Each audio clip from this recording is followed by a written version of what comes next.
Good morning. Today I'm doing retro coffee. Everything's going retro. Retro computing, retro gaming, retro, I don't know. So today I'm going to do some retro coffee. Now what do we mean by that? Well, the most current method, the one I use on a daily basis, is the Keurig K-Cups, right? Everybody does it. Millions of them out there. Probably billions. But we're going to go back in time a little further than that. A little further than maybe the Mr. Coffee drip. No, further than that. Percolator. That's what my parents used back in the 60s. At least I remember that far back. No, we're going back further than that. We're going back, and not that goofy French press stuff, because that doesn't make coffee. That just makes mush in your cup. We're going to go back to Cowboy coffee. Yep, got a little boiler back here, Cowboy cup boiler back here, and we're going to boil some coffee the way the old cowboys did. Now stand by, because later on in the video I'm going to give you a tip on how to make your cowboy boots fit like a glove. Alright, so let's get on to the making of the coffee.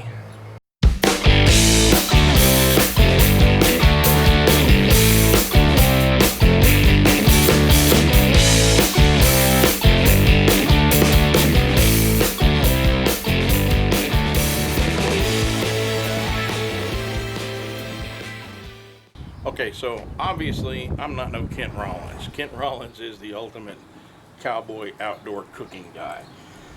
And I honestly will attribute this to his video because I saw it and I wanted to do it. So I got this 32 cup coffee pot, if you want to call it that, off of eBay. Now you're actually when you fill it up to the first hole, it actually takes about 1.5 gallons or 20 cups of water. I'm gonna drink a lot of coffee today, aren't I?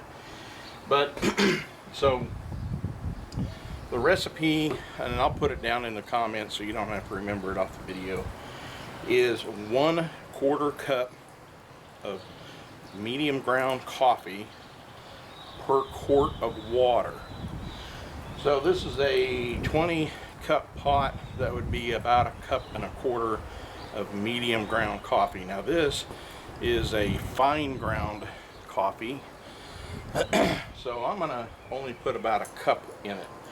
Now the secret, I guess, is to make sure the water is warm, and then dump them grounds right in there.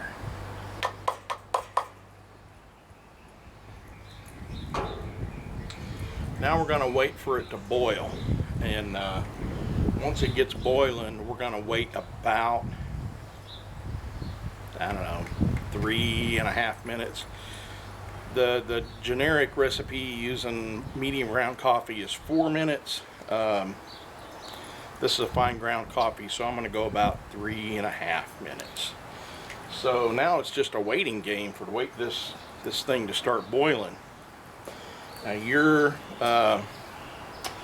mileage may vary, if that's a good way to say it.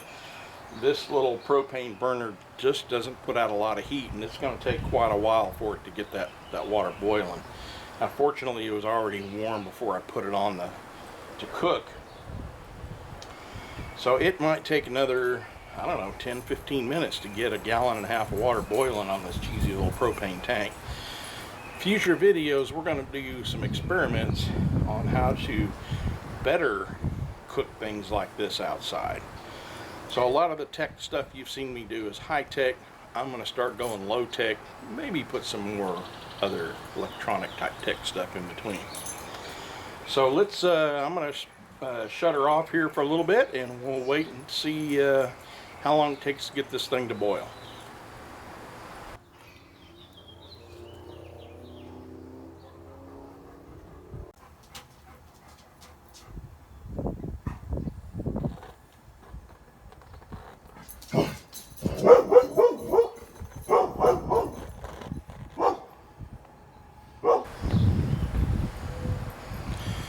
Okay, so we're about 10 minutes into this process. This is obviously not a fast way to make coffee. If you're in a hurry, the Keurig is definitely the way to go. Now, a lot of the time it's going to take for this to happen really depends upon the volume of water you have and the heat source. This is a 1.5 gallons of water, and frankly, I think I probably got the heat source of about 3 Zippo lighters. Go figure. So it's going to take me a little while. Your heat source, your pot, you just kind of have to figure out where it's going to be for you to boil. Now we're getting close. We're getting a little bit of bubbling. Let's check it out and see where we're at now.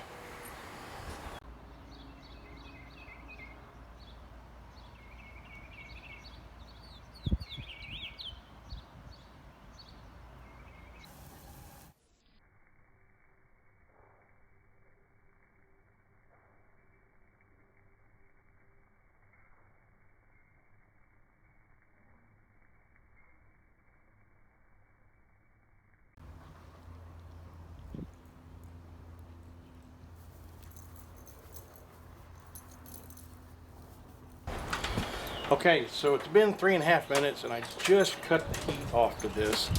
So we're gonna actually pull it away from the fire. And I'm gonna let it set just like it is.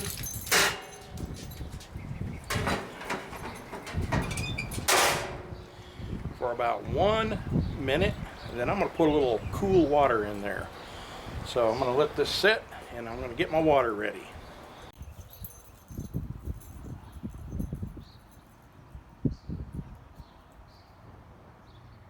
Alright, so I got my cold water ready. This has been off the fire for about a minute while I got my water ready. And what we're trying to do is we're going to try to get the grinds to settle to the bottom. We also need to clean out the little hole in here. So I'm going to pour just a little cold water right down that hole. Now keep in mind, guys, this is 1.5 gallons of boiling hot water. This little cup of cold water is not going to do nothing for it. It may not even bring it down in temperature enough where we can drink it right away. But we're going to give it a shot.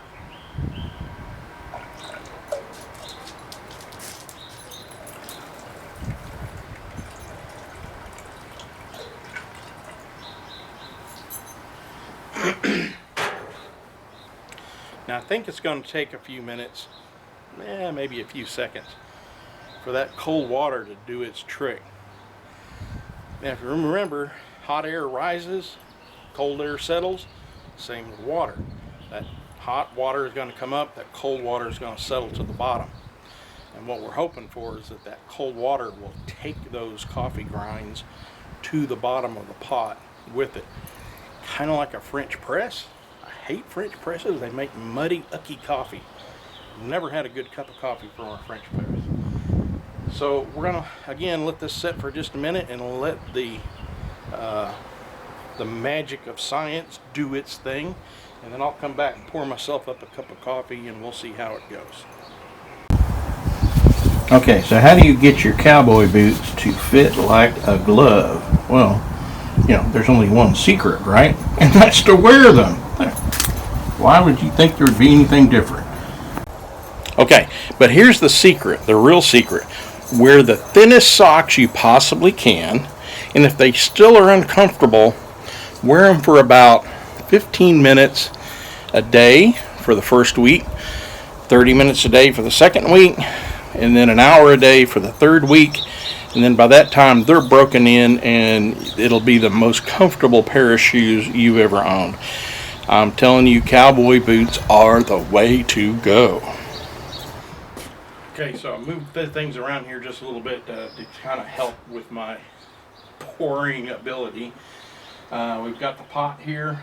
Now surprisingly, now this handle is really nice. You can pick that up real well.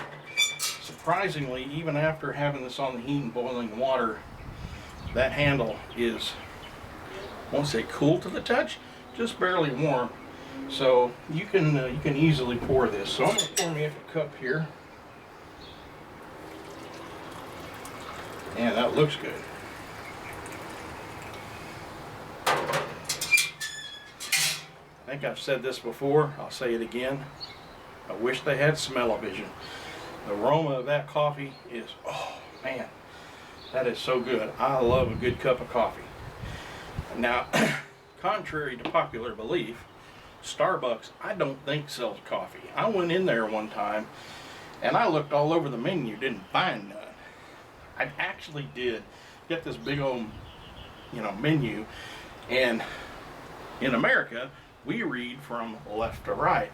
So the very bottom, on the right hand side, in little teeny tiny letters, was the word coffee. Well, that means they don't sell much coffee. So I'm going to get the close-up camera here, and we'll take a look at this and see if you can spot any grinds in it or sludge or anything like that.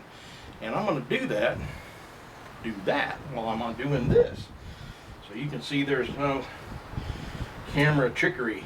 Okay, this is 2020. We all know there could be camera trickery, but hopefully I'm not smart enough to do that.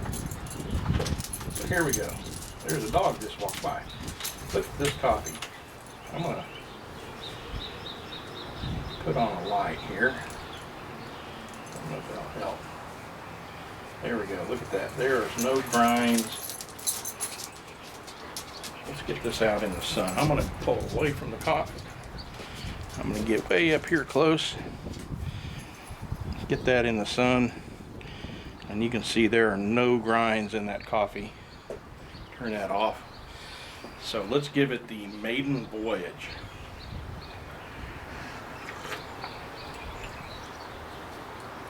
It is hot.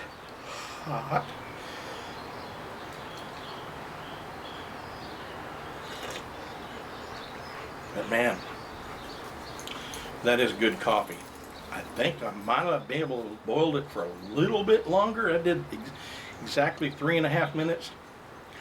I might have been able to go a little bit longer, but it is smooth. There is no bitterness. There is no burnt bug juice flavor like you get at Starbucks. It's a good cup of coffee. All right, so that's it for this video. As always, please subscribe, hit the little ding dong bell so you get notifications when I post a new video, and as always, have fun.